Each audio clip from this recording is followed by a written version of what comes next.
Assalamualaikum warahmatullahi wabarakatuh. Pemirsa dimanapun Anda berada, saat ini bersama saya, Dr. Gus Joy. Saya akan menyikapi kondisi-kondisi stabilitas keamanan yang ada di Indonesia, ya, termasuk kondisi yang ada di Papua, ya, Papua. Ini masukan saya, atau bisa juga menjadi sebuah kritikan, atau bisa juga menjadikan keluhan, ya, selaku rakyat Indonesia yang saat ini melihat kondisi-kondisi teritorial kita saat ini terganggu, ya.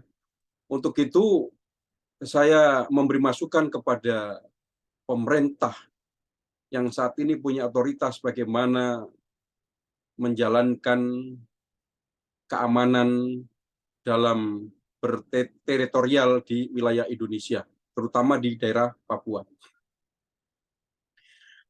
Bahwa kita tahu sebetulnya negara kita adalah negara kesatuan Republik Indonesia. Nah, di dalam negara kesatuan Republik Indonesia, ya, negara kita itu pasal 1, ya, negara kita adalah negara kesatuan Republik Indonesia. Nah, artinya di dalam negara kesatuan Republik Indonesia semua harus tunduk kepada norma-norma aturan-aturan Indonesia. Dan kedaulatan negara Indonesia yang sudah diakui oleh PBB, siapapun yang melakukan tindakan-tindakan separatis, tindakan-tindakan teroris yang ingin memisahkan dari Indonesia, itu perlu ada tindakan tegas.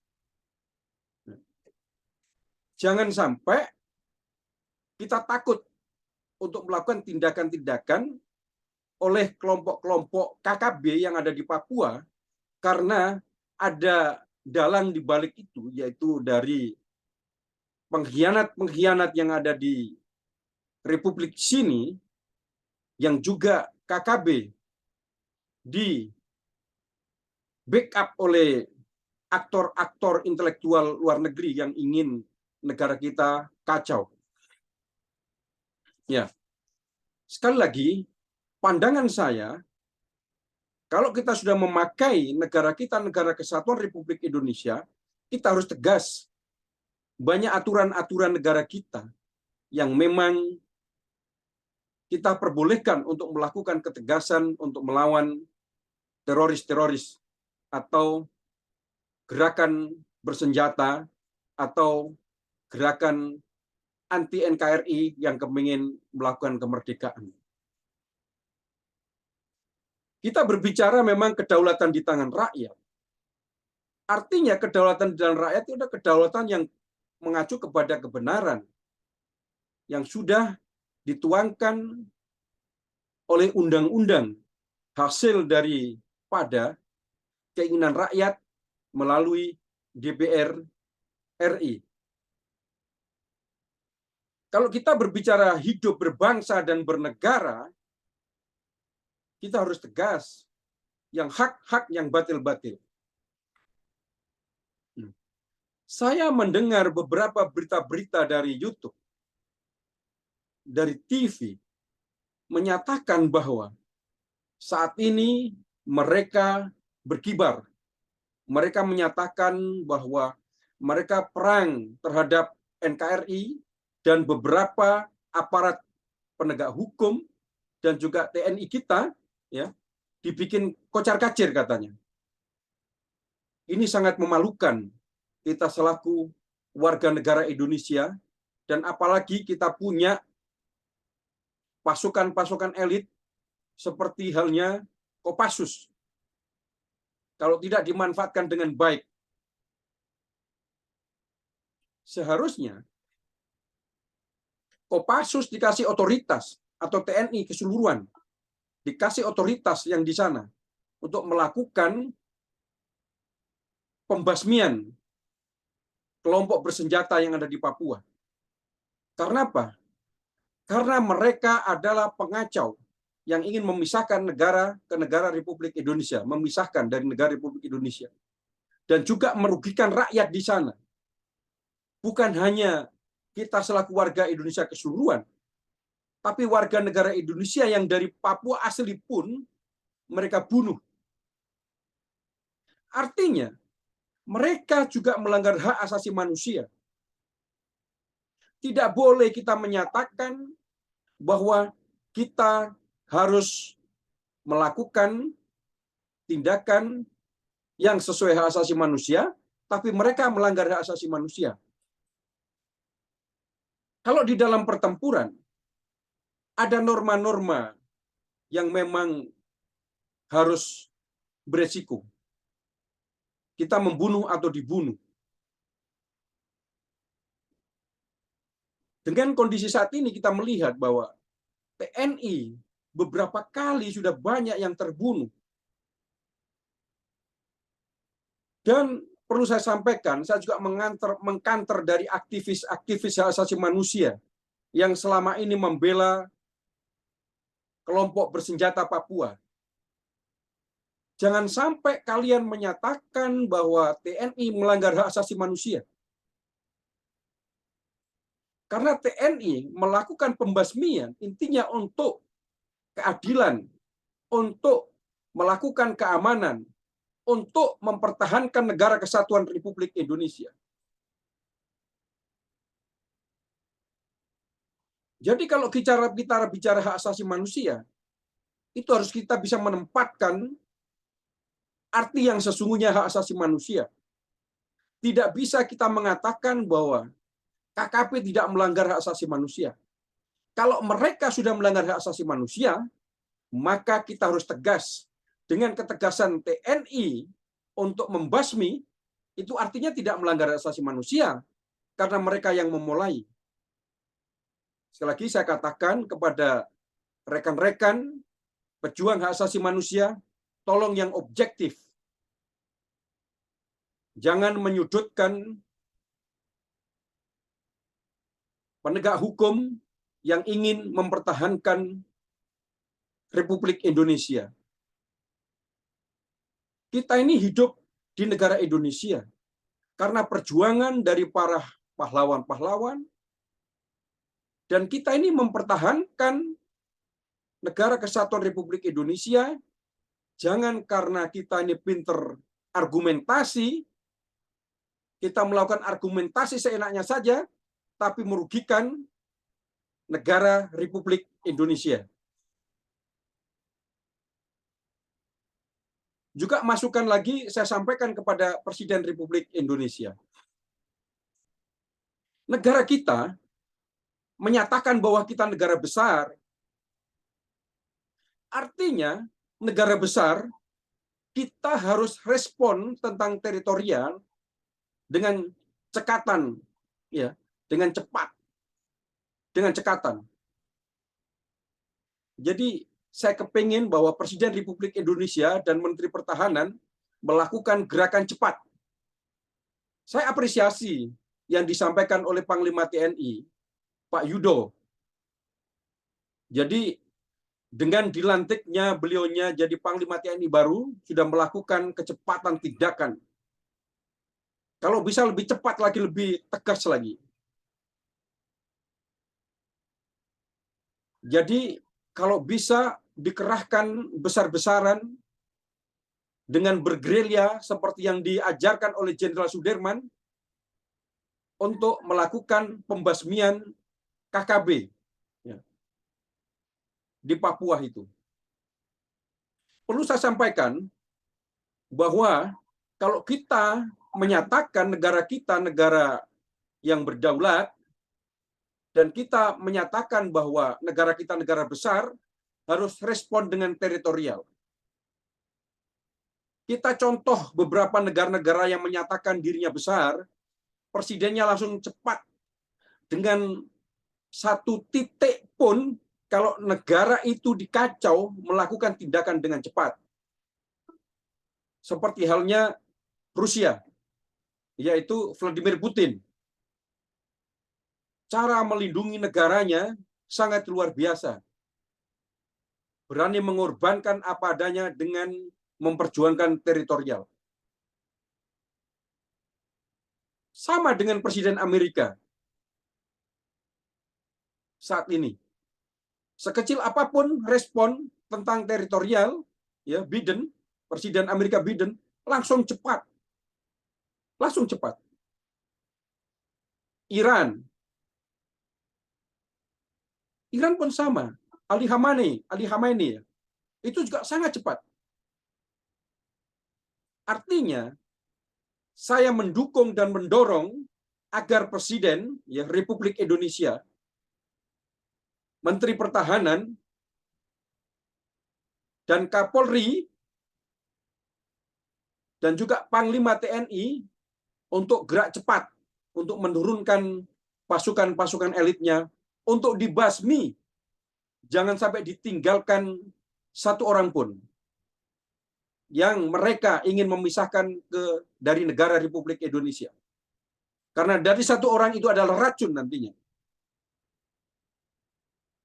Selesai racun, mereka akan terus menggerogoti. Andaikan tidak dihabiskan, mereka akan menjadi pengkhianat di kemudian hari. Masih banyak orang-orang Papua yang cinta NKRI dan baik. Kalau mereka tetap masih ada, mereka akan menjadi racun. Sekali lagi, kita hidup bernegara, berbangsa. Dalam hukum tata negara, negara kita adalah negara kedaulatan di tangan rakyat.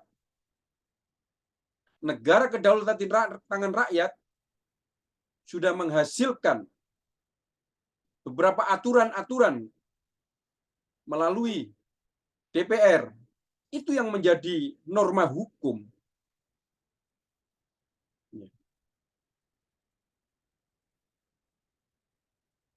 Hadirin sekalian, dan juga para petinggi-petinggi Republik Indonesia, semoga apa yang saya sampaikan ini menjadi sebuah manfaat.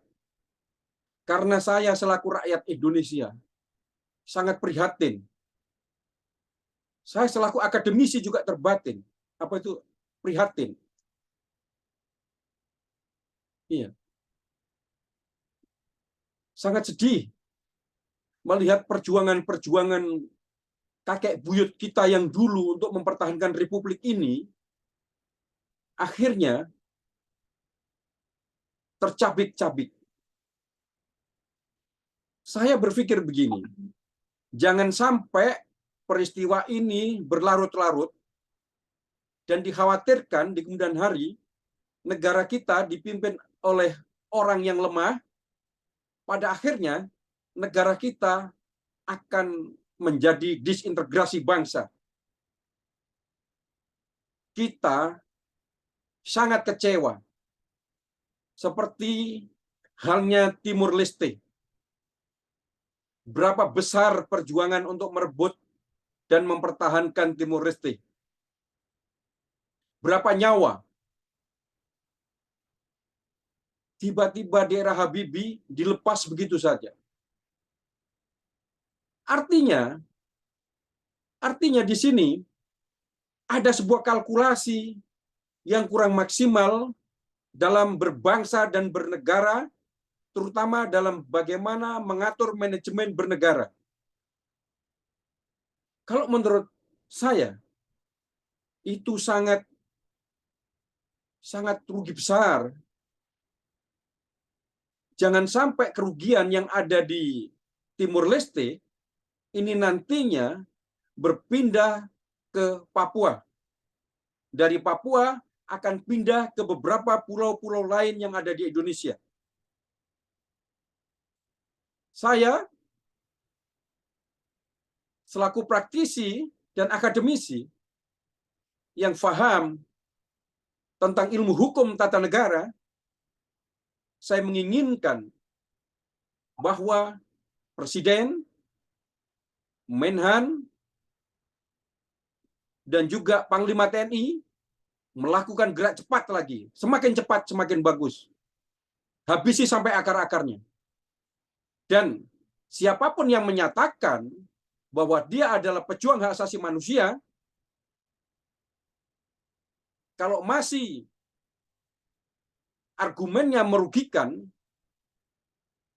negara Republik Indonesia perlu dipertanyakan saat ini dia hidup di Indonesia. Apa benar dia betul-betul masih punya cinta kepada negara Republik Indonesia? Karena kalau kita betul-betul cinta kepada negara Republik Indonesia, bagaimanapun kita harus cinta kepada teritorial dan pejuang-pejuang dari Indonesia, termasuk para pahlawan, termasuk saat ini TNI yang bagaimanapun sudah luar biasa perjuangannya untuk bergerilya, melakukan gerakan pembasmian kelompok bersenjata di Papua, dan beliaunya ada yang gugur dalam perjuangan. Jangan sampai kita menyatakan bahwa TNI dikatakan melanggar hak asasi manusia, tapi KKB dibela. Menurut saya, ini adalah bagian daripada pengkhianatan kepada teritorial dan rasa memiliki kepada negara Republik Indonesia. Maaf, saya sampaikan dengan tegas, karena ini menyangkut kita bagaimana berbangsa dan bernegara. Saya sangat geram melihat kondisi yang ada di Papua sekian tahun tidak pernah terselesaikan. Saya mengharap tahun-tahun ini bisa diselesaikan dengan cepat. Jangan sampai menjadi kepanjangan. Semakin lama, semakin mereka semakin besar, mereka beranak pinak, mereka akan membangun gerakan-gerakan doktrinisasi dari anak-anak cucu mereka, dan dikhawatirkan mereka akan melakukan komunikasi internasional semakin aktif dan akan datang dari negara-negara yang tidak suka dengan Indonesia, yang akan mengirimkan senjata-senjata melalui belakang. Dan itu akan merugikan Indonesia. Semakin mereka besar, semakin kita akan kewalahan. Karena kita hidup bernegara bukan hanya untuk menyelesaikan separatis atau teroris atau kelompok-kelompok bersenjata yang ingin memisahkan di Republik Indonesia. Itu masih banyak yang perlu kita selesaikan, yaitu pembangunan, kemakmuran, pembangunan secara fisik, pembangunan secara intelektual. Jangan sampai uang itu habis, uang negara habis untuk melakukan pembasmian kelompok bersenjata yang tidak ada ujung selesainya. Karena keuangan negara masih diperlukan untuk menyelesaikan permasalahan-permasalahan yang lain. Hadirin sekalian yang berbahagia, sekali lagi, kita kalau masih merasa negara kita negara besar, jangan sampai teritorial kita diganggu oleh siapapun. Jangan kalah dengan negara-negara lain yang merasa negaranya mereka besar, tapi cepat dalam merespon teritorialnya bila terganggu. Negara lain itu, kalau hanya drone lewat, mereka langsung cepat gerak. Kita sudah jelas KKB sekian tahun melakukan gerakan pemisahan negeri, melakukan teroris, tapi kita tidak cepat melakukan tindakan. Walaupun kita melakukan itu tidak harus pakai angkatan perang besar, tapi dengan pasukan-pasukan elit, dengan melakukan gerilya, saya yakin mampu kalau mau cepat untuk diselesaikan. Kita negara besar, pesawat tempur banyak, helikopter banyak, kapal selam banyak, pasukan-pasukan terlatih luar biasa. Tapi tidak harus kita keluarkan semuanya, tapi paling enggak kita ukur dan terukur. Yang membahayakan adalah keraguan-keraguan Saya pikir jangan sampai kita cinta negara itu karena hanya untuk kepentingan politik. Jadi karena politik, kita seolah-olah cinta negara, tapi kalau kita sudah dirugikan karena politik, kita ragu untuk melakukan tindakan-tindakan untuk pengamanan teritorial di Republik ini. Sekali lagi, saya mendukung TNI dan Polri untuk gerak cepat, dan Presiden harus cepat respon dalam melakukan tindakan-tindakan untuk teritorial atau negara kesatuan Republik Indonesia. Demikian, akhirul kalam, ihdinas siratal mustaqim. Wassalamualaikum warahmatullahi wabarakatuh. Merdeka! Merdeka! Merdeka!